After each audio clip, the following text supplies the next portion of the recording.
يا أبا عبد الله يا أبا عبد الله. المسدد المصطفى الأمجد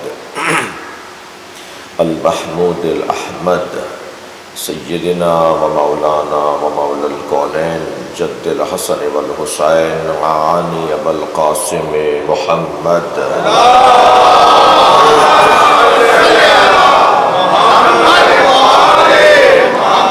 وآله الطيبين الطاهرين المعصومين الذين قال الله إنما يريد الله ليذهب عنكم الرجس أهل البيت ويطهركم تطهيرا.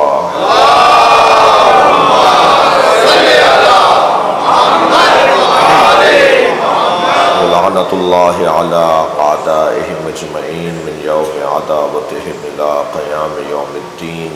أما بعد، قال الحكيم في قرآن الكريم بسم الله الرحمن الرحيم والعصر إن الإنسان لفي خسر إلا الذين آمنوا وعملوا الصالحات وتواصوا بالحق وتواصوا بالصبر.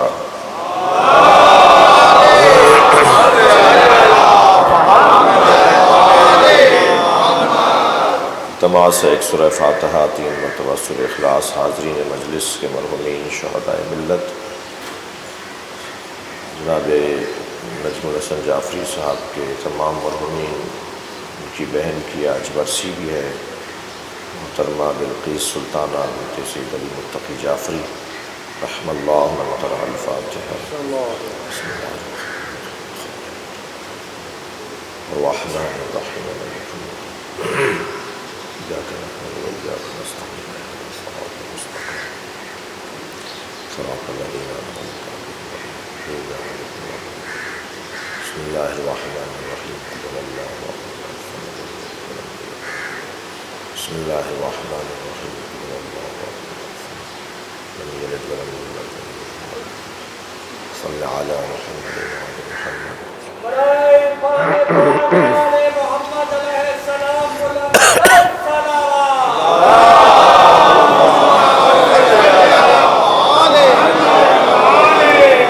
والعصر ان الانسان لفی خسر. قسم ہے زمانے کی، انسان خسارے میں ہے. جتنا پیار اللہ کو انسان سے ہے کسی سے نہیں ہے. ساری مخلوق اس نے، بلکہ ساری کائنات اس نے انسان کے لیے بنائی ہے اور انسان کو اپنے لیے بنایا ہے. خلقت الخلق لأجلک، اے انسان میں نے ہر مخلوق تیرے لیے بنائی ہے. وخلقتک لأجلی، اور تجھے میں نے اپنے لیے بنایا ہے. انسان کی تعریف کیا ہے؟ کل کی گفتگو سے آج کی گفتگو کو جوڑوں کہ انسان کی 3 قسمیں ہیں. ایک جو انسان نظر آتا ہے، جسے اگر میں ممبر کی زبان میں کہوں تو انسان نما، جو انسان دکھائی دے مگر حقیقت میں انسان نہ ہو. ہاتھ پیر ویسے ہی ہوں گے، ناک کان ویسی ہی ہوگی، چال ڈھال بھی وہی ہوگی، اور ہمارے بھی درمیان میں ہو سکتا ہے وہ بیٹھا ہو. لیکن ضروری نہیں ہے کہ وہ جو انسانوں جیسا نظر آ رہا ہے وہ انسان بھی ہو. اسے انسان نما کہا جائے گا. پھر دوسری قسم ہے انسان جو مطلقاً یہ کہلایا جا سکے کہ وہ انسان ہے. اس کی کیا کسوٹی اور پیمانہ ہے؟ انسان مرکب ہے روح اور بدن کا، اور ان دونوں کو جوڑنے والی چیز کو نفس کہا جاتا ہے. بلا تشبیہ، صرف ذہن قریب کرنے کے لیے ان جوانوں کے لیے، مثلا یہ عمارت بہت ساری چیزوں سے مل کر بنی ہے، مگر وہ جو بہت ساری چیزیں ہیں انہیں جوڑنے والے کچھ مثلاً کیمیکل ہیں، مسالے ہیں، سیمنٹ ہے، ہر وہ چیز جو دوسری چیز کو جوڑ رہی ہو، دو مختلف چیزوں کو جو جوڑنے والی چیز ہے، اس جوڑنے والی چیز کو نفس کہا جاتا ہے۔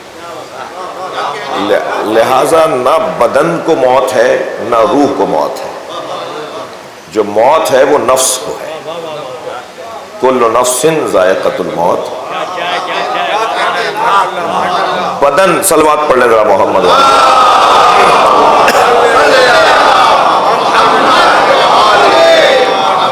بدن نہیں مرتا، بدن تبدیل ہوتا ہے، بدن دوسرے بدن میں ڈھل جاتا ہے۔ خود ہمارا اپنا بدن جب دنیا میں آیا تھا، اور مثلاً آج جو ہے وہ شاید سینکڑوں مرتبہ بدلا ہے، یہ وہ ہے ہی نہیں جو دنیا میں آیا تھا۔ جی، سامنے کسی بات ہے کہ اس وقت کی اگر اپنی تصویریں اٹھا کر دیکھ لیں تو ہمیں بھی یقین نہیں ہوگا کہ ہم ہی ہیں۔ یہ مسلسل اس کے جو خلیے ہیں، جو اس کے سیل ہیں، یہ مسلسل تبدیل ہوتے آئے ہیں اور یکسر تبدیل ہو چکے ہیں۔ اور اسی طرح جب یہ قبر میں جائے گا تو کسی اور بدن میں یہ بدن ڈھل جائے گا، تب بھی بدن نہیں مرے گا۔ یہ قبر میں جا کے کسی اور بدن میں ڈھل جائے تو ہم اس پہ پریشان ہو رہے ہیں، یہ چلتا پھرتا بھی تو کئی مرتبہ بدل چکا ہے۔ یہ ابھی زندگی جو ظاہری زندگی ہے اس میں بھی تو کئی مرتبہ بدل چکا ہے۔ تو انسان کا بدن نہیں مرتا اور روح بھی نہیں مرتی انسان کی۔ امر رب ہے، بدن میں آنے سے پہلے بھی تھی، بدن میں آنے کے درمیان بھی ہے، بدن سے نکلنے کے بعد بھی رہے گی۔ ایک راکب ہے، ایک مرکب ہے، ایک سوار ہے، ایک سواری ہے۔ یہ جو ہمارا بدن ہے یہ سواری ہے روح کے لیے، روح اس پہ سوار ہے۔ البتہ اللہ نے ایسے بنایا ہے، یہ انسان کبھی کبھی تصرف کر لیتا ہے، کبھی کبھی اپنے بدن کو اپنی روح پہ سوار کر دیتا ہے۔ جب یہ انسان اپنے بدن کو اپنی روح پہ سوار کر دیتا ہے تو وہی انسان ہے جو انسان نظر آتا ہے، حقیقت میں جانور ہے۔ اور یہ میں نہیں کہہ رہا، یہ قرآن کے الفاظ ہیں۔ لہم آذان لا یسمعون بہا، ان کے لیے کان تھے وہ سنتے نہیں تھے، سنتے نہیں ہیں۔ لا یسمعون بہا، سنتے نہیں ہیں، سنتے نہیں، سنیں گے نہیں، یعنی فعل مضارع کی جو کیفیت ہے۔ لہم اعین لا یبصرون بہا، لہم قلوب لا یفقہون بہا، دل ہم نے ان کو دیے، ان کے لیے دل ہیں مگر یہ تو سمجھتے ہی نہیں ہیں۔ جی، اولئک کالانعام بل ھم اضل۔ پھر اللہ یہ جو لہجہ ہے نا اللہ کا، یہ جو الفاظ ہیں اس کا لہجہ تو خیر وہی بتائیں گے جو اللہ کا لہجہ جانتے ہیں۔ تبھی قرآن مجید کی تلاوت کرنے کے لیے نبی کو بھیجا ہے۔ ہر عربی جاننے والا قرآن کی تلاوت نہیں کر سکتا، بلکہ قرآن کی تلاوت کے لیے اسے بھیجنا ضروری تھا جو اللہ کے لہجے سے آشنا ہو۔ صلوات پڑھ لیں ذرا محمد و آلہ۔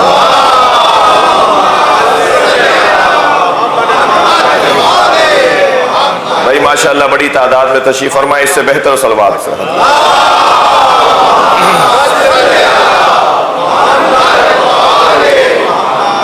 لہذا وہ جو انسان نما تو جس کے بارے میں قرآن اس انداز سے بات کر، پھر انسان کے لیے کیسے، کیا کسوٹی، کیا پیمانہ ہے کہ یہ انسان ہے۔ انسان کو اگر اپنے آپ کو یہ جاننا ہے کہ میں انسان بھی ہوں یا نہیں، تو کم سے کم کسوٹی یہ ہے کہ دیکھیں اس کا نفس لوامہ زندہ ہے۔ اگر اس کا نفس لوامہ زندہ ہے، میں ایک بات کہہ رہا تھا اسے تھوڑا سا اور بہتر کر لوں۔ نفس کی 4 قسمیں اہل عرفان نے اور انسان شناسوں نے بیان کی ہے۔ نفس کی ایک قسم ہے نفس امارہ، جی، جو انسان نما ہے، مسلسل غلاظتوں میں اور مسلسل گندگیوں میں ڈوبا ہوا اور اترا ہوا انسان۔ جو بظاہر انسان نظر آتا ہے حقیقت میں انسان نہیں ہے، وہ نفس امارہ والا ہے، نفس رکھنے والا انسان۔ پھر اس کے بعد ایک نفس ہے نفس لوامہ، یا اس سے ہٹ کر ایک اور نفس ہے، دوسری قسم ہے نفس لوامہ، جو نفس ملامت کرتا ہے، برائیوں پر اندر سے آواز آتی ہے تم نے برا کیا ہے، اچھائیوں پر اندر سے ایک آواز آتی ہے شاباش۔ وہ جو ٹوکنے روکنے والا سمجھانے ڈانٹنے والا نفس ہے وہ نفس لوامہ ہے، ملامت کے خاندان کا لفظ ہے جی۔ اور پھر تیسری قسم ہے نفس مسولہ۔ نفس مسولہ سورہ مبارکہ یوسف کے اندر سولت لکم انفسکم، انہوں نے جو حضرت بھائیوں نے جو حضرت یوسف کو کنویں میں پھینک دیا، اور پھر آ کر اچھا جانے سے پہلے بھی سب مطمئن ہیں کہ ہم صحیح کرنے جا رہے ہیں، آنے کے بعد بھی سب مطمئن ہیں کہ ہم صحیح کر کے آئیں۔ یہ کیسے ہو گیا؟ یہ کون سا انسان ہو سکتا ہے جو برائی سے پہلے بھی کہہ رہا ہے کہ میں صحیح کرنے جا رہا ہوں، برائی کے بعد بھی اسے کوئی پشیمانی نہیں ہو رہی؟ یہ جو برائی کو برائی سمجھ نہیں رہا بلکہ بعض اوقات برائی کو اچھائی سمجھ رہا ہے، بڑی خدمت سمجھ رہا ہے، بہت بڑا آدمی ہے یہ بڑی خدمت کر کے آیا ہے، یہ سمجھ رہا ہے، یہ جو نفس رکھنے والا بندہ ہے اسے قرآن کی زبان میں نفس مسولہ، وہ نفس جو اغوا ہو چکا ہے اور اغوا ہو کر ایسے ماحول میں رہا کہ وہ اسی ماحول کا ہو گیا، اور پھر جب واپس پلٹ کر آتا ہے تو وہ یہاں کی زبان نہیں بولتا، وہاں کی زبان بولتا ہے جہاں اسے اغوا کر کے لے گئے تھے۔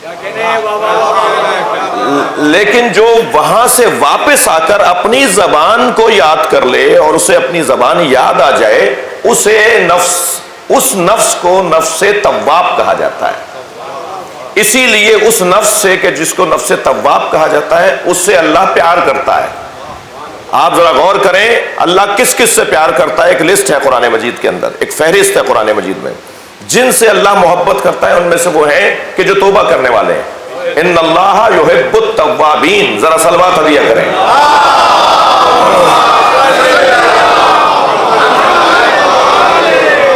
اللہ توبہ کرنے والوں سے محبت کرتا ہے۔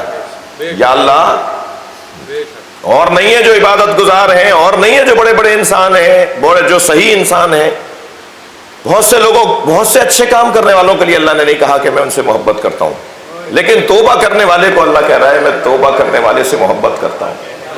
یہ کون ہے جس سے اللہ، یہ کون ہے جو توبہ کرنے والا ہے؟ کیسا ہے کہ جو توبہ کر رہا ہے؟ یعنی کچھ کیا ہے اس نے، پلٹ کر واپس آیا ہے۔ آپ نے کبھی سنا ہو کہ کسی ماں کے 4 بچوں میں سے ایک بچہ اغوا ہو گیا ہو، اور وہ مثلاً 6 مہینے کی تک و دو کے بعد، بھاگ دوڑ کے بعد، تعلقات کے استعمال اور طرح طرح کے قانونی رستوں کو اپنانے کے بعد وہ اغوا شدہ بچہ، نفس مسولہ کی بات کر رہا ہوں، وہ اغوا شدہ بچہ ماں کی آغوش میں دوبارہ آیا ہو، تو اب سب دیکھتے ہیں، پورا خاندان دیکھتا ہے کہ بچے تو ان کے 4 ہیں مگر محبت انہیں اس سے زیادہ ہے جو اغوا ہو کر چلا گیا تھا اور پلٹ کر دوبارہ ان کی آغوش میں آ گیا ہے۔ اللہ توبہ کرنے والوں سے پیار اس لیے کرتا ہے کہ یہ چلا تو وادی شیطان میں گیا تھا، شیطان نے اسے اغوا کر لیا تھا، یہ پلٹ کر واپس آیا ہے، اپنا گھر بھولا نہیں ہے۔ یہ جو اپنا گھر، صلوات پڑھ لیں ذرا نبی کی ذات،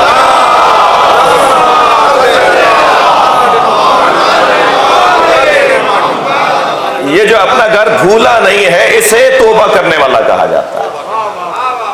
توبہ کر وہ رہا ہے جسے احساس ہو رہا ہے کہ میں غلط تھا اور غلطی میں تھا اور غلط جگہ چلا گیا تھا اور اب میں صحیح آ گیا ہوں، اپنی جگہ واپس آ گیا ہوں۔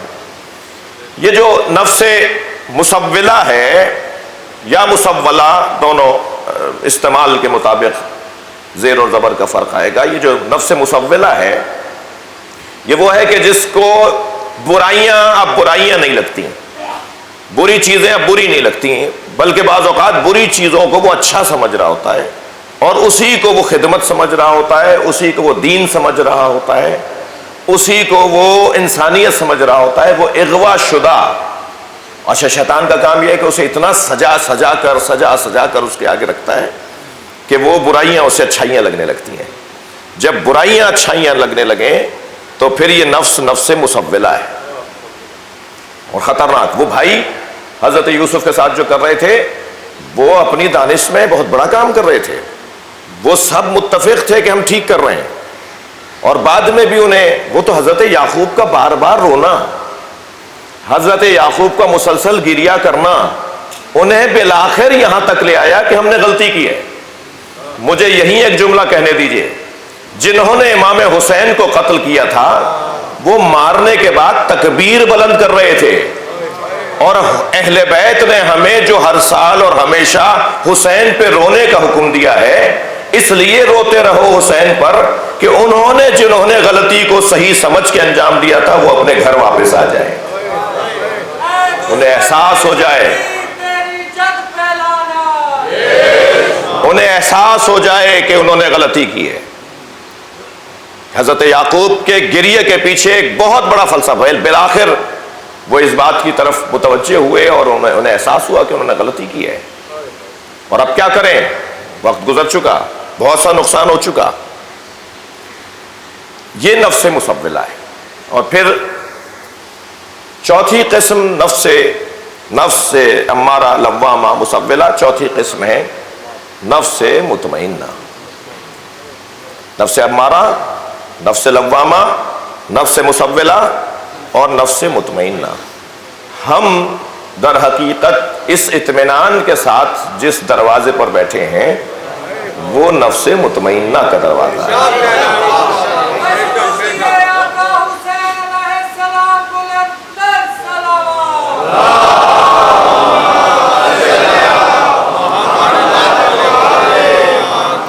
تو عزیزو، کم سے کم جو عرض کرنا چاہ رہا تھا وہ یہ کہ کم سے کم انسان ہونے کی کسوٹی نفس لوامہ کا ہونا ہے۔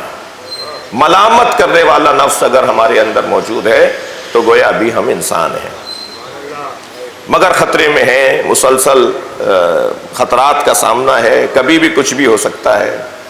لہذا یہ جو خطرات میں ہے اسی مفہوم کو اللہ بیان کرتا ہے، وَالْعَصْرِ إِنَّ الْإِنسَانَ لَفِي خُسْرٍ۔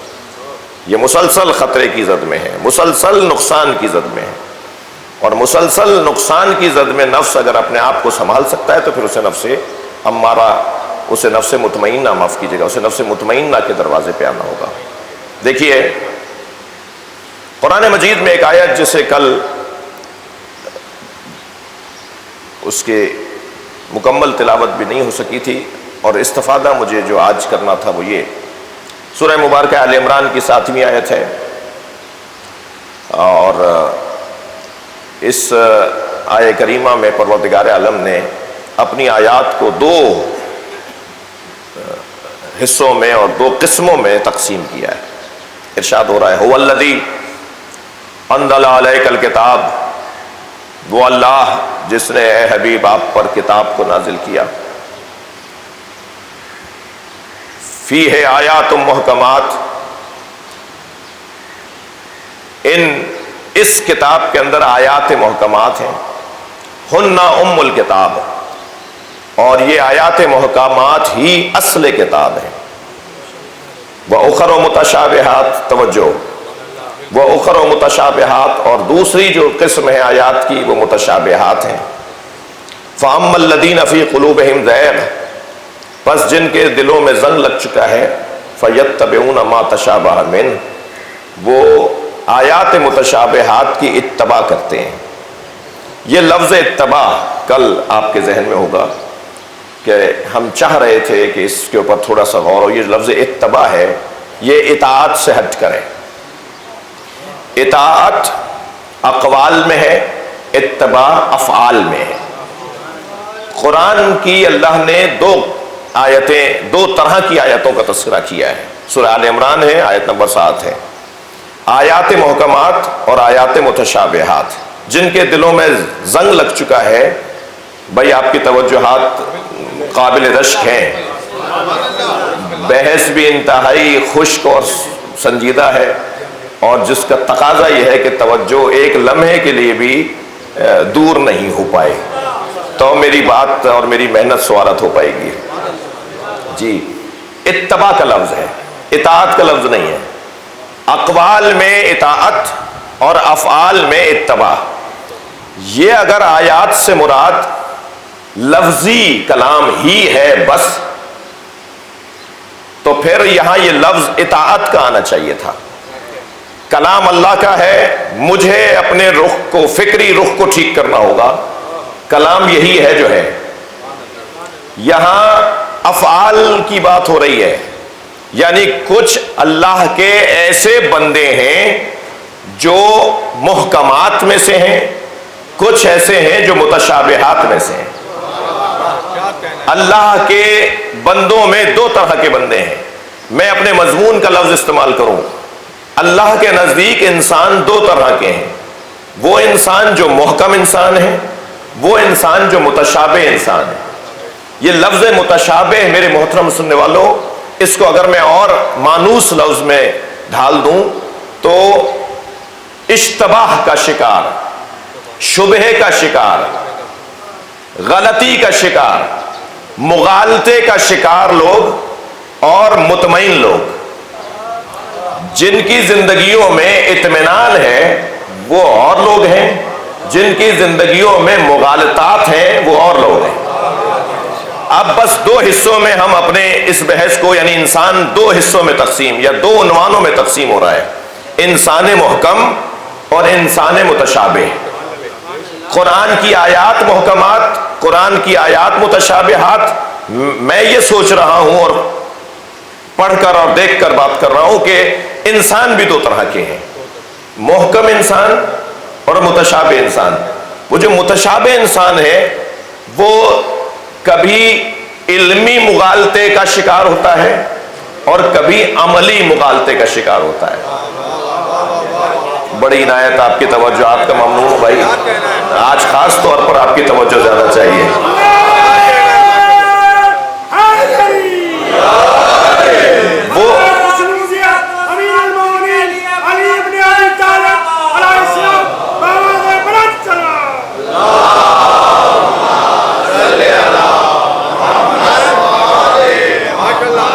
وہ جو متشابہ انسان ہے وہ مغالطے کا شکار، وہ اشتباہ کا شکار، وہ شبہ کا شکار انسان، جس کو میں واپس نہیں جا رہا، پھر آپ بحث کو آگے بڑھا رہا ہوں، یعنی ایک بات کر چکا ہوں، اس میں ایک اور بات تھی، مگر اب وہ جو مغالطے کا شکار انسان ہے تو مغالطہ اس کا کبھی علمی ہے اور مغالطہ کبھی اس کا عملی ہے۔ کبھی علمی طور پر مغالطے کا شکار ہے، سمجھتا ہے کہ سمجھتا ہے،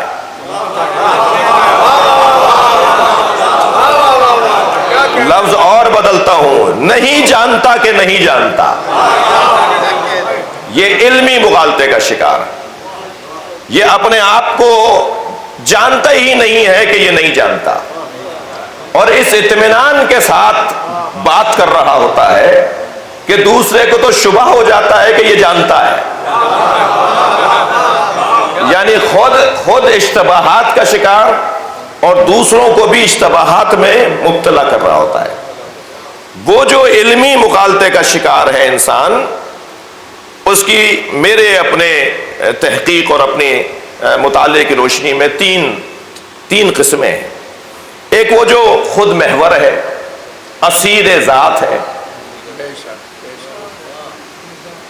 جی خود محور، خود پرست، جو اپنے علاوہ کسی اور کو دیکھتا ہی نہیں ہے، اسے اپنی ذات کے علاوہ کوئی اور نظر ہی نہیں آتا، اور وہ جب خود محور ہوتا ہے تو سب چیزوں کو اپنے مطلب میں ڈھالتا ہے، خود کو تبدیل کرنے اور بہتر کرنے کا اسے نہ صرف جذبہ نہیں ہوتا، اسے احساس نہیں ہوتا، اسے سوچ نہیں ہوتی۔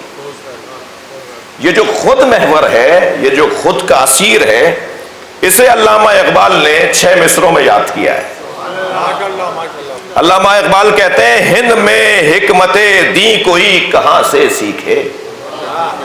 اب کیونکہ وہ ہندوستان کا زمانہ تھا تو انہوں نے ہند بول دیا، میں پاک بھی بول سکتا ہوں اور وزن سے بھی مصرع نہیں نکلے گا۔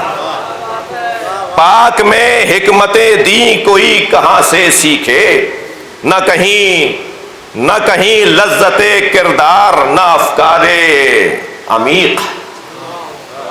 ہند میں، پاک میں حکمت دی کوئی کہاں سے سیکھے، نہ کہیں لذت کردار، نہ افکار عمیق، ان غلاموں کا یہ مسلک ہے کہ ناقص ہے کتاب۔ اب یہ کسی اور کے غلام نہیں، یہ اپنے غلام ہیں، یہ اسیر ذات ہے۔ ان غلاموں کا یہ مسلک ہے کہ ناقص ہے کتاب، کہ سکھاتی نہیں مومن کو غلامی کے طریق۔ ان غلاموں کا یہ مسلک ہے کہ ناقص ہے کتاب، کہ سکھاتی نہیں مومن کو غلامی کے طریق۔ خود بدلتے نہیں، قرآن کو بدل دیتے ہیں۔ خود بدلتے نہیں، قرآن کو بدل دیتے ہیں۔ ہوئے کس درجہ فقیہان حرم بے توفیق۔ یہ جو اسیر ذات ہے، یہ جو خود محوری کا شکار ہے، یہ مغالطہ علمی میں مبتلا ہے، یہ شبہ علمی میں مبتلا ہے۔ دوسری قسم وہ جہل مرکب کا شکار، وہ جاہل مرکب جو نہیں جانتا کہ نہیں جانتا، جو جانتا ہے کہ نہیں جانتا۔ یہ سعدی نے تقسیم کیا نا، سعدی شیرازی کی تقسیم ہے یہ سعدی شیرازی نے تقسیم کی ہے کہ انسان کی قسمیں کون کون سی ہیں۔ ایک وہ ہے کہ جو جانتا ہے کہ وہ نہیں جانتا، جی، ایک وہ ہے جو نہیں جانتا کہ وہ نہیں جانتا، ایک وہ کہ جو جانتا ہے کہ نہیں جانتا، جی۔ یہ جو نہیں جانتا کہ نہیں جانتا، یہ انسان جہل مرکب کا شکار ہے۔ اس کے لیے جو جہل مرکب کا شکار ہے، اس کے لیے حدیث کیا کہتی ہے؟ رب عالم قد قتل جہلہ، کتنے ہی عالم ہیں جن کو ان کے جہل نے قتل کر دیا۔ عجیب عجیب حدیث ہے۔ کتنے ہی عالم ہیں جنہیں ان کے جہل نے قتل کر دیا۔ یہ شکار ہیں جہل مرکب کا، اور یہ مغالطہ علمی کا شکار۔ تیسری قسم ان میں کون ہے؟ جو خود سے بڑا عالم کسی کو مانتے ہی نہیں ہے، جو اپنے آپ سے بڑا دانشور کسی کو نہیں مانتے، جو کہتے ہیں ہم سے زیادہ کون جانتا ہے، ہمیں تم بتاؤ گے، ہمیں کوئی بتائے گا۔ ان کا لب و لہجہ آپ دیکھیں تو غرور علمی کا شکار، بلکہ ایک لفظ اگر عرفا نے استعمال نہ کیا ہوتا تو مجھے مشکل ہو جاتی ممبر سے، جی، عرفا نے استعمال کیا، شہوت علمی کا شکار، جن کو ان کا علم لذت دیتا ہے، جی، اور دوسروں کو وہ جاہل سمجھتے ہیں، اور اس حد تک دوسروں کو وہ جاہل سمجھتے ہیں۔ بھائی بہت زیادہ ایسی گفتگو ہو رہی ہے کہ میں ایک آدھ دو دوستوں کو دیکھ رہا ہوں کہ وہ ذرا تھکن کا شکار ہیں۔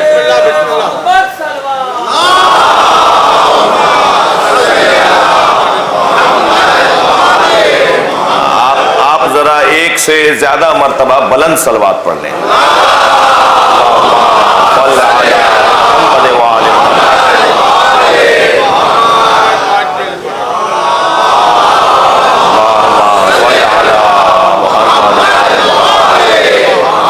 برکتیں نازل ہوں گی، ایک اور صلوات۔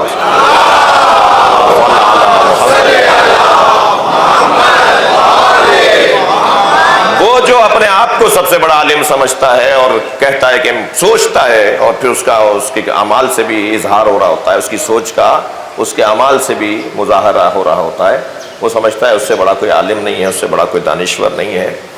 وہ اس کی تسلی کے لیے، بلکہ تسلی تو میں نے اس کا ادب کر لیا، اسے آئینہ دکھانے کے لیے ایک آیہ کریمہ ہے جو سورہ مبارکہ یوسف کی ہی 76ویں آیت ہے، اس میں اللہ ارشاد فرماتا ہے فوقا، اسے بتانے کے لیے جو یہ سوچتا ہے نا کہ مجھ سے بڑا کوئی عالم نہیں ہے اور وہ مغالطہ علمی کا شکار ہے، اس کے لیے قرآن مجید کہتا ہے کہ فوقا کل ذی علم علیم، ہر شخص جان لے کہ اس سے بڑا بھی کوئی عالم ہے، اور جب وہ شخص یہ جان لے گا کہ اس سے بھی بڑا کوئی عالم ہے تو اس کا یہ غرور مٹ جائے گا، اور یہ غرور علمی اسے مبتلا جہل کر رہا ہے، جس انسان کو توجہ، جس انسان کو یہ پتا ہو کہ مجھے نہیں پتا، اس کے لیے علم کے راستے کھلے رہتے ہیں، اور جو یہ سمجھتا ہے کہ مجھے سب پتا ہے وہ اپنے دروازے کو بند کر دیتا ہے۔ لہذا ہمیشہ مجھے یہ سوچنا ہوگا کہ مجھ سے بھی بڑا کوئی عالم ہے۔ فوق کل ذی علم علیم، ہر صاحب علم سے ایک بڑا عالم موجود ہے۔ بھائی آپ کی میری ہماری کیا حیثیت جسے اللہ نے پیکر علم بنایا ہو۔ اللہ اپنے علم کا اظہار کاغذوں پر نہیں کرتا، اللہ نے اپنے علم کا اظہار پیکروں پر کیا ہے جنہیں آل محمد کہا جاتا ہے۔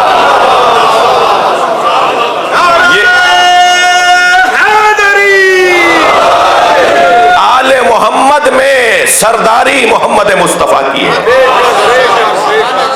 جی، اہل بیت مصطفیٰ میں سردار سرکار دو جہاں ہے۔ جو آل محمد میں سردار ہے اس سے اللہ کہہ رہا ہے قل رب زدنی علما، اے میرے حبیب مجھ سے کہو کہ میرے علم میں اضافہ کر دے۔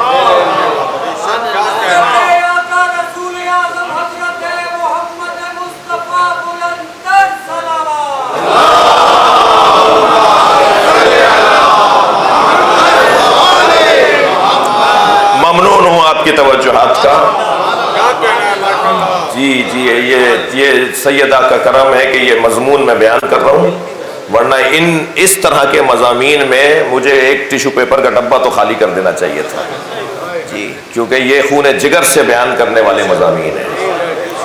یہ پوری توجہ ہوگی میری تو میں صحیح طرح بیان کر پاؤں گا، اور آپ کی دعا چاہیے صلوات کے ذریعے سے۔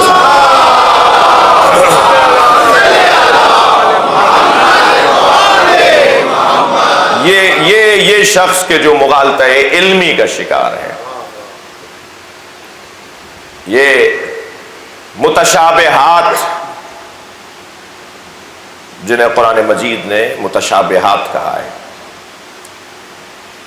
کبھی یہ مغالطہ عملی کا شکار ہے۔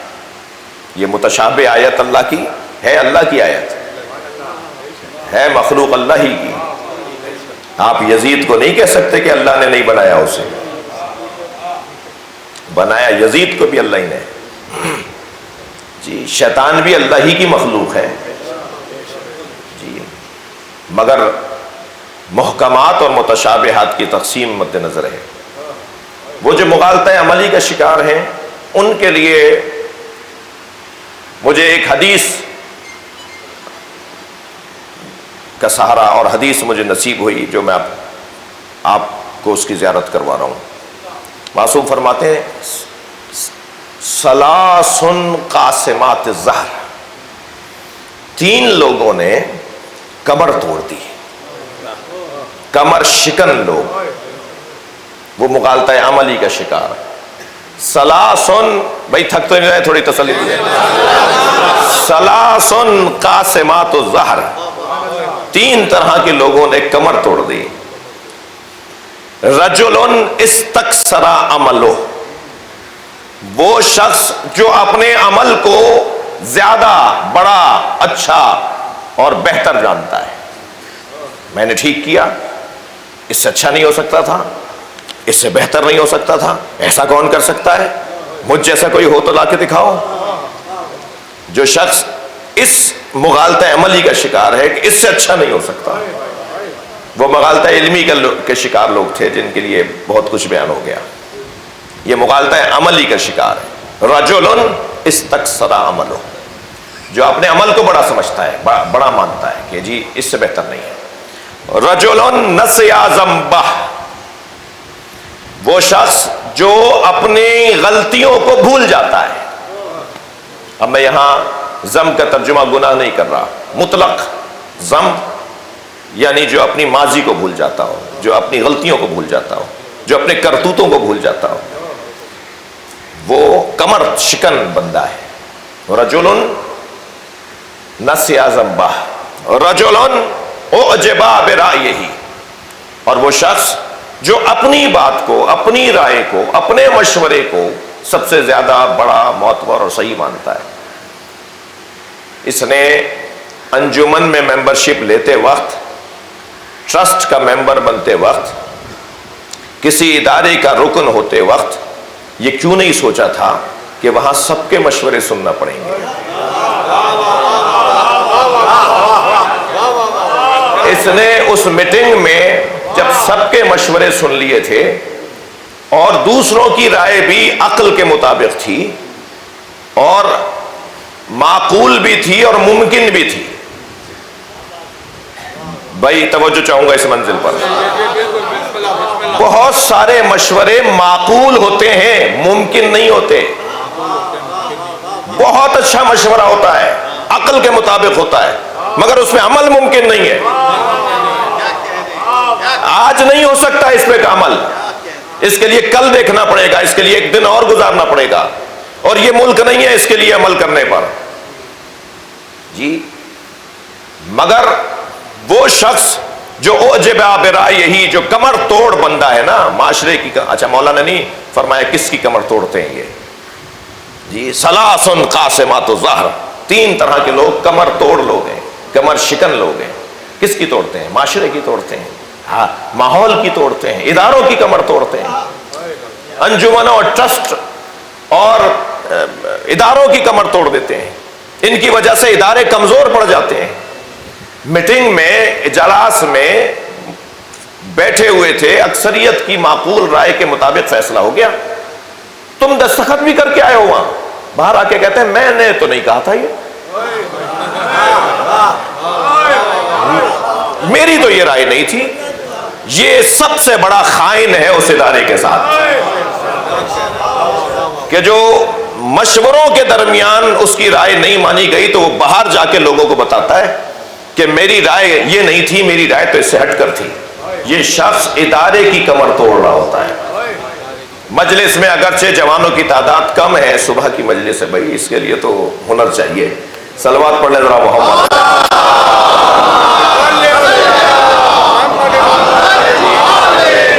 مگر بہرحال بعد میں ریکارڈ دیکھیں گے، بعد میں مجلس سنیں گے، اور آج بھی اس وقت بھی ماشاءاللہ ہے، ایک اچھی تعداد ہے، مناسب تعداد ہے، صحیح تعداد ہے.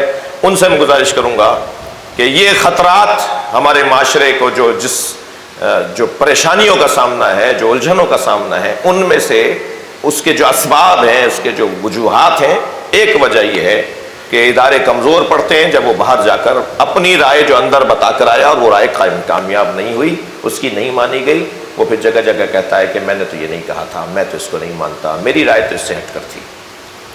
اسے سوچنا چاہیے تھا کہ یہ ممبرشپ اس نے لی کیوں تھی، اسے سوچنا چاہیے تھا یہ ٹرسٹی بنا کیوں تھا. اگر اس نے اس ادارے کا حصہ خود کو بنایا ہے تو اس کے کچھ قوانین ہیں، اس کے کچھ اصول ہیں، اور ان اصولوں کے خلاف یہ جب جاتا ہے تو یہ اس ادارے کو کمزور بنا رہا ہوتا ہے. یہ مغالطہ عملی کا شکار لوگ. عزیزو، ان دونوں کا علاج کیا ہے؟ صلوات پڑھیں ذرا محمد والا.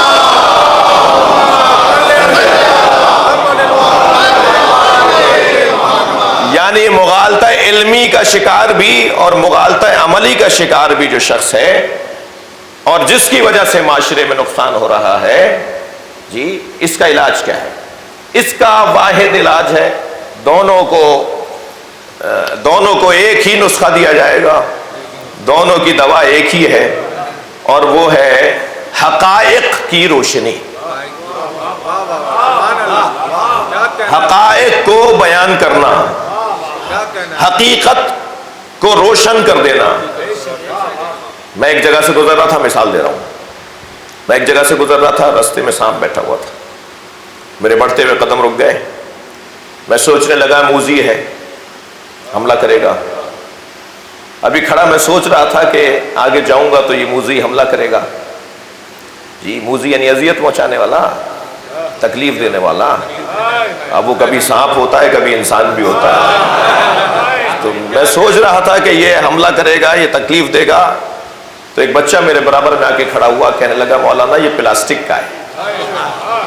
جی تو جب میں نے سنا کہ پلاسٹک کا ہے تو میں نے اسی پر پیر رکھا اور اسے کچلتا ہوا چلا گیا. معلوم یہ ہوا جب حقائق روشن ہو جاتے ہیں تو اقدامات بھی تبدیل ہو جاتے ہیں. صلوات پڑھنے ذرا محمد و آل محمد۔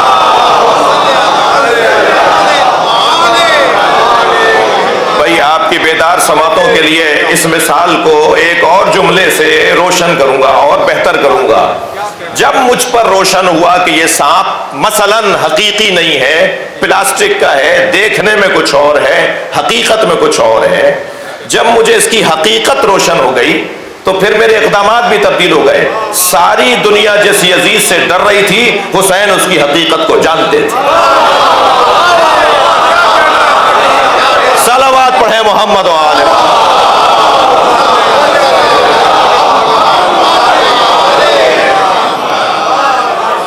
مغالطہ عملی اور مغالطہ علمی کا شکار لوگوں کا حل حقیقت آشنائی اور حقیقت کھلنا اور حقائق کا روشن ہونا ہے۔ اب وہ حقائق روشن کون کرے گا بھائی؟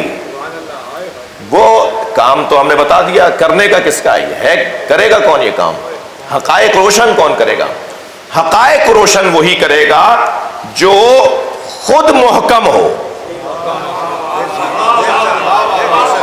جو خود محکم ہوگا، یا لفظ اور بہتر کرو، جس پہ خود حقیقت آشنا ہو، آشکار ہو، جس پر حقیقت آشکار ہو وہی حقیقت کو آشکار کرے گا۔ یعنی جس کی چشم جان دیکھتی ہو، چشم سر نہیں، یہ والی دو آنکھوں سے دیکھنے والے دھوکا کھاتے ہیں۔ یہ پنکھا جو آپ کی چھت پہ لگا ہوا ہے کمرے میں، یہ گھوم رہا ہوتا ہے تو ایسا لگتا ہے تھال گھوم رہا ہو، یہ تھال نہیں ہے، اس کے 3 پر ہیں۔ یہ سرعت سیری کی وجہ سے، یہ تیز گھومنے کی وجہ سے یہ تھال لگ رہا ہے۔ روڈ پر رستے میں پانی نظر آتا ہے، قریب جاتے ہیں تو وہ پانی نہیں ہوتا، سراب ہوتا ہے۔ ایک انگارے کو آپ دائرے میں گھمائیں تو آپ کو ویل لگے گا، جیسے آگ کا ویل گھوم رہا ہو، وہ آگ کا پہیہ نہیں ہوتا، وہ آگ کا انگارہ ہے جو ایک جگہ ایک وقت میں ہے تو دوسری جگہ نہیں ہے، لیکن ہمیں لگتا ہے یہ پوری طرح سے ہے، یعنی پورا پہیہ ہے، تو حقیقت کچھ اور ہے اور نظر کچھ اور آ رہا ہے۔ تو وہی حقیقت آشکار کر پائے گا جس پر حقیقت روشن ہو، اور حقیقت اس کے پر روشن ہے، حقیقت اس پر روشن ہے جس کے لیے قرآن یہ کہتا نظر آتا ہے کذالک نُرِیَ ابراہیم ملکوت السماوات والارض، ہم نے ابراہیم کو آسمانوں میں جو کچھ ہے وہ دکھا دیا، زمینوں میں جو کچھ ہے وہ دکھا دیا۔ جس کی نگاہیں ایک طرف اٹھیں تو وہ وہاں تک پہنچے جہاں تک حدیں ہیں، جس کی نگاہیں دیواروں کی وجہ سے رک نہ جاتی ہوں اور دیواریں اسے اندھا نہ کر دیتی ہوں، یہ میں نے حضرت ابراہیم کے بارے میں سنایا ہے۔ اور جس پر ابراہیم فخر کرتے نظر آتے ہیں وہ علی بن ابی طالب یہ کہتے نظر آتے ہیں لو کشف الغطاء لمزددت یقینا، اگر مجھ علی کے سامنے سے حجاب ہٹا دیے جائیں تو یقین میں اضافہ نہیں ہوگا۔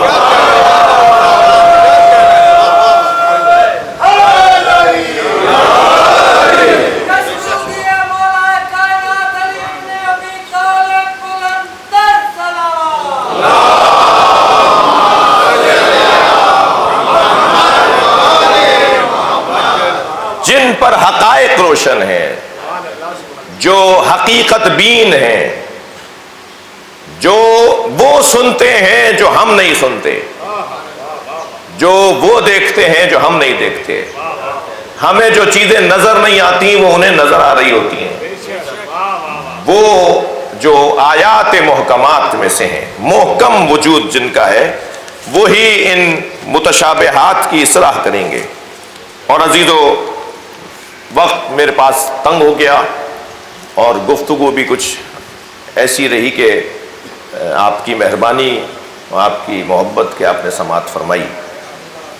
وہ جسے ہم محکم انسان کہہ رہے ہیں نا، اس انسان کو انسان اس کے لیے بولنا اس کی توہین ہے، بلکہ اسے کہا جائے گا انسان اکمل، انسان ساز، انسان پرور، انسان بنانے والا، جس کو دیکھ دیکھ کر انسان بنتے ہیں۔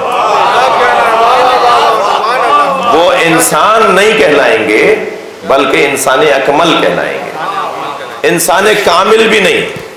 عرفاء کی اصطلاحوں میں ایک اصطلاح ہے انسان کامل کی، انسان کامل بھی نہیں۔ دیکھیں آپ انسان کامل کے مرید ہو جائیں، بس یہی فرق ہے ہمارے بھائیوں میں اور اس مجمع میں۔ ہم مزارات کے مخالف اور منکر نہیں ہیں، مزاروں والے لوگ ہیں، ہم اولیاء الہی کی قدر کرنے والے، احترام کرنے والے لوگ ہیں، مگر ہمارے بھائیوں میں اور ہم میں یہی فرق ہے کہ وہ انسان کامل پہ رکے ہوئے ہیں، ہم انسان اکمل تک جانا چاہتے ہیں۔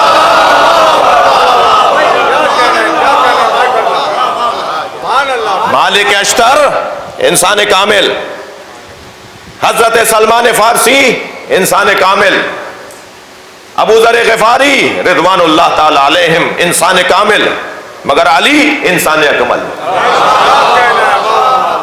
حسین مولا انسان اکمل۔ ایک صاحب کہنے لگے جی حضرت عبداللہ شاہ غازی کے مزار پہ آپ کم جاتے ہیں، آپ سے مراد میرے قبیلے کے لوگ۔ تو میں دفاع نہیں کر رہا، صحیح نہیں کرتے، جانا چاہیے، مگر یہ تو اس معیار کے لوگ ہیں جب چاہے ٹکٹ بنوائیں، ویزا لگوائیں اور نجف چلے جائیں۔ جو ہر ہفتے مولا علی کو سلام کرنے جاتا ہو، جو جا سکتا ہو ہر مہینے امام حسین کو سلام کرنے، تو یقیناً انسان کامل کا احترام ہونا چاہیے، مگر یہ تو انسان اکمل تک پہنچ رکھتا ہے۔ اس کا تو ذوق ہی کچھ اور ہے۔ میں جس زاویے سے بات کر رہا ہوں، اللہ کرے میری بات میں کہیں شبہ نہ آ جائے، جو اس کا ذوق ہے، جو اس کا ذائقہ روح ہے، اس کا ذائقہ روح انسان کامل پہ نہیں رکا ہوا، اسے تو تسکین ہی نہیں ہوتی جب تک کربلا نہ چلا جائے۔ اس کی روح کا معیار اونچا ہو چکا ہے۔ ہاں نہیں جا پا رہے تو کہیں ایسا نہ ہو کہ یہاں بھی غفلت ہو جائے، وہاں نہیں جا رہے، کراچی کے مومنین پرسہ دے رہے، تو کراچی میں، پاکستان میں 2 ہستیاں ہیں جن کے گھر کا غم ہے، جن کے گھر کا غم ہے، ایک حضرت عبداللہ شاہ غازی اور ایک حضرت بی بی پاک دامن لاہور میں۔ بلکہ ایک زاویے سے بی بی پاک دامن حضرت مختار نے مکران کے ساحل پر انہیں پہنچایا تھا۔ ایک صاحب کل مجھ سے چلتے ہوئے پوچھ رہے تھے کہ کیسے آئی یہاں پر؟ جی 80 بیویاں تھیں یہ،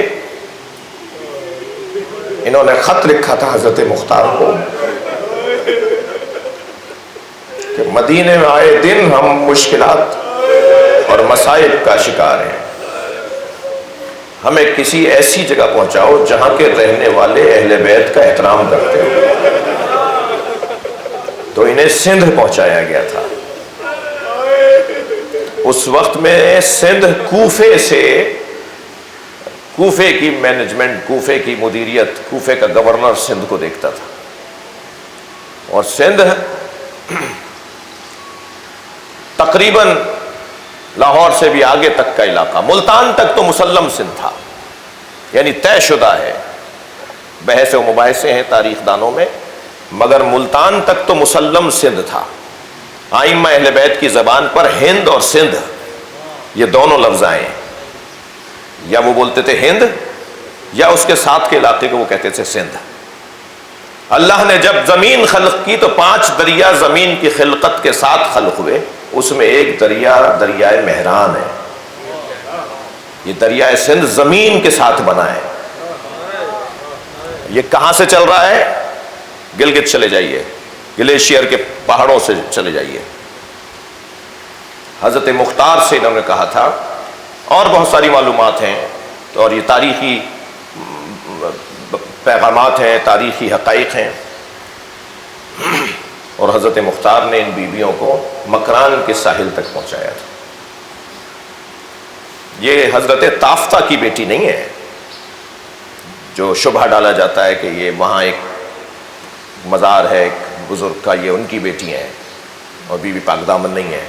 یہ وہ تو کئی 100 سال بعد کے ہیں، حضرت حجویری، داتا حجویری کے کئی سو سال بعد کے ہیں تافتہ صاحب، جن کی وہاں مزار ہے لاہور میں. اور داتا صاحب تو اس مزار پر ان کا مصلی تھا. عراق ایران میں مصلی کہتے ہیں، ہمارے یہاں چلہ گاہ کہتے ہیں بر صغیر میں.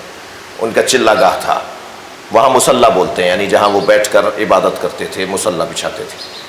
تو داتا صاحب کا تو حضرت بی بی پاک دامن کے مزار میں مصلی ہے، اور تافتہ تو داتا صاحب کے کئی سو سال کے بعد کے ہیں. اور وہ یہاں بیٹھ کر توسل کیا کرتے تھے مولا علی کی بیٹی سے.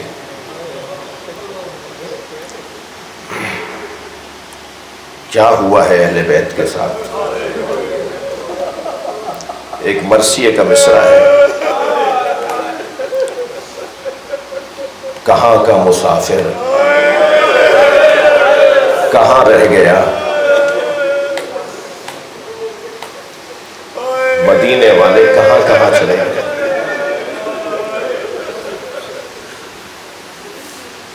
مولا علی کے بیٹے بھی علی تھے، مگر مولا علی کی بیٹیوں کا کام بھی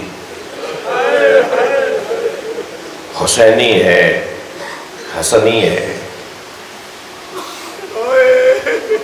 جناب رقیہ بنت علی جو لاہور میں ہیں، میں کل کی مجلس میں کہہ چکا اور دستاویز بھی موجود ہے، مستند محکم ادارہ حرم امام رضا نے تحریر دی ہے اس مزار کی تصدیق پر، تصدیق کی ہے، تائید کی ہے کہ یہ مزار جناب رقیہ بنت علی کا ہے. یہ ان چھوٹے چھوٹے 2 بچوں کی ماں ہے جن کے جنازے ماں نے نہیں دیکھے.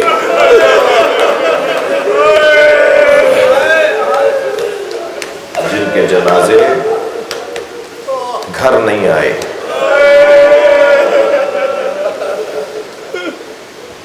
یہ حضرت عباس کی بہن ہے. آج 5 محرم ہے. ابھی کچھ دیر کے بعد آپ ایک تابوت کی زیارت کریں گے. ظاہراً 2 تابوت.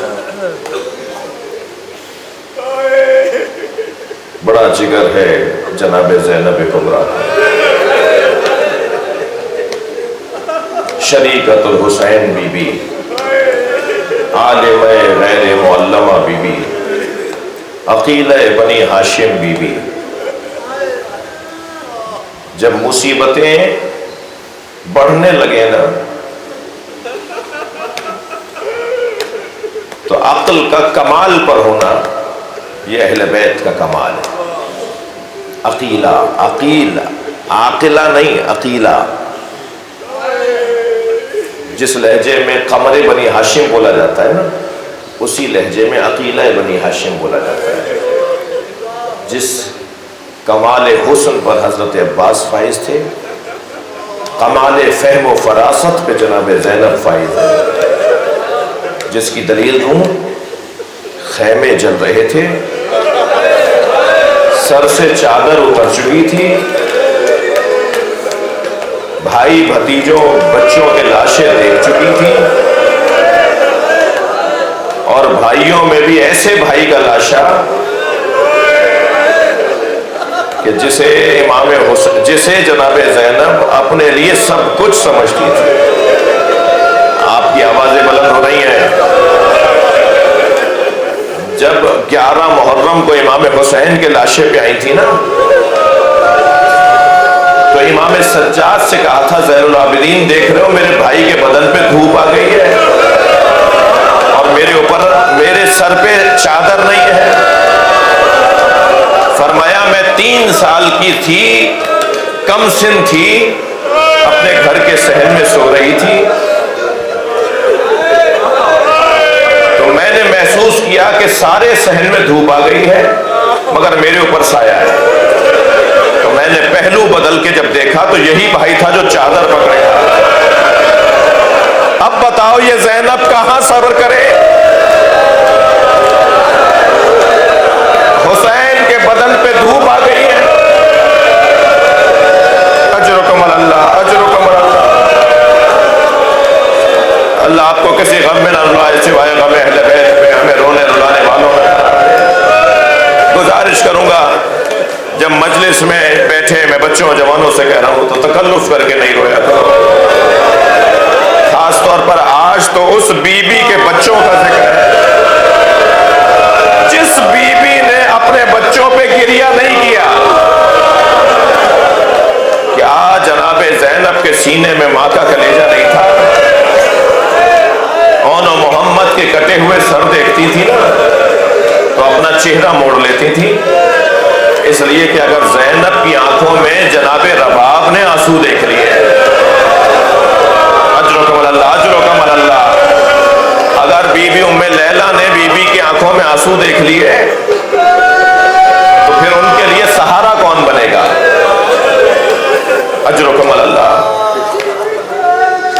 بار بار آ رہے ہیں نواسے، بار بار آ رہے ہیں مولا علی کے نواسے، مولا حسین کے بھانجے، جناب زینب کے بچے، ماموں ہمیں شہادت کا موقع، قربانی کا موقع دے دیں، ہمیں بھی موقع دے دیں کہ ہم اپنی جانوں کو قربان کر دیں۔ اور امام حسین یہ کہہ کے لوٹا دیتے ہیں کہ کچھ دیر کے بعد آنا، ابھی وقت نہیں آیا، تم بہت کم سن ہو، تم اپنے ماں کا سہارا ہو، اپنی ماں کے ساتھ آئے ہو۔ تو کہتے ہیں کہ جناب زینب دونوں بچوں کو لے کر آئیں اور کہا بھائی اگر کل ماں زہرا نے پوچھ لیا اے زینب میرا بچہ مارا گیا، بھائی اون و محمد کو جانے کی اجازت دے دیجئے۔ اب دونوں شہزادوں کو اللہ آپ کے بچوں کو سالم رکھے، اور جن گھروں میں ان عمروں کے بچے ہیں نا ان گھروں کی رونقیں بھی کچھ اور ہیں۔ دونوں شہزادوں کو امام حسین نے تیار کیا، حضرت عباس نے سوارا، گھوڑوں پر بٹھا کر روانہ کیا، اور جب روانہ ہو رہے تھے تو ماں ایک نصیحت کر رہی تھی، خبردار دیکھو پانی نہ پی لیں، کہ یاد رہے کہ تمہارے ماموں پیاسے ہیں، سکینہ پیاسی ہے، علی اصغر پیاسا ہے، اجرکم اللہ، اجرکم اللہ۔ دونوں شہزادے میدان کربلا میں اپنے جہاد کو پیش کر رہے، اور جہاد کرتے ہوئے خبر آئی جناب زینب تک کہ دونوں نہر کی طرف گئے۔ تو جناب زینب نے حضرت عباس کو بلا کے کہا عباس مجھ پر ایک احسان کرو، میدان میں جا کر ذرا انہوں محمد کو یہ بتا دو کہ حسین پیاسے ہیں، کہیں پانی پا کر تم پانی پی نہ لینا۔ حضرت عباس نے خود کو وہاں پہنچایا جہاں تک حضرت عباس کی آواز جائے، آواز دے کر کہا انہوں محمد تمہاری ماں پریشان ہے، اور آقا زادی یہ کہہ رہی ہیں کہ خیال رہے کہ علی اصغر پیاسا ہے۔ دونوں شہزادے لڑتے لڑتے نہر کے کنارے پہنچنے کے باوجود پیاسے رہے۔ ماں کا حکم ہے، وفا کا تقاضا ہے۔ آپ رو رہے ہیں، میں ایک جملہ کہہ دوں، حضرت عباس کا پانی پا کر نہ پینا بہت بڑے جگر کی بات ہے۔ یہاں تو یہ چھوٹے چھوٹے بچے ہیں،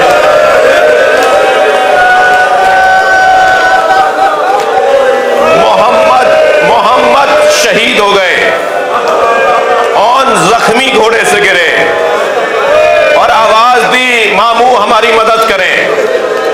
حضرت عباس، حضرت علی اکبر، خود امام حسین پہنچے، دونوں بچوں کے بدنوں کو اٹھایا۔ محمد کی شہادت ہو چکی ہے، اون میں دم باقی ہے۔ جب آئے ہیں نا خیمہ گاہ کی قریب تو ساری بیویاں وہاں کھڑی انتظار کر رہی تھی، مگر زینب نظر نہیں آئی۔ ایام گریے کے ہیں،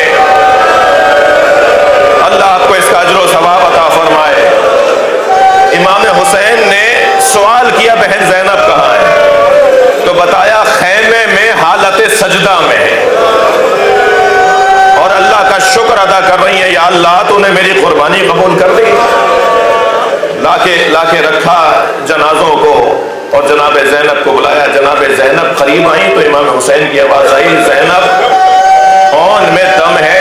بار بار آنکھ کھولتا ہے اور ایک ہی سوال کرتا ہے کہ اماں کہاں ہے.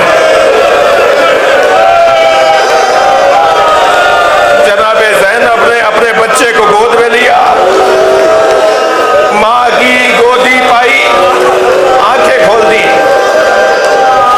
2 جملے کہے اور شہید ہو گئے. جناب اون نے 2 جملے کہے اور شہید ہو گئے. میں مجلس مکمل کر رہا ہوں, بہت گریہ ہو گیا.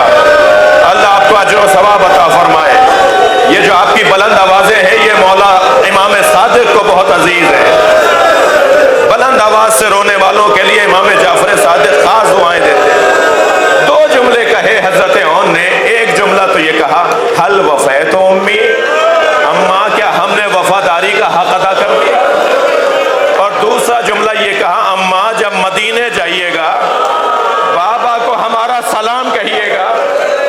زینب مدینے پہنچی, اے عبداللہ اون نے تمہیں سلام بھیجا, بچوں نے وفاداری کا حق ادا کر دیا.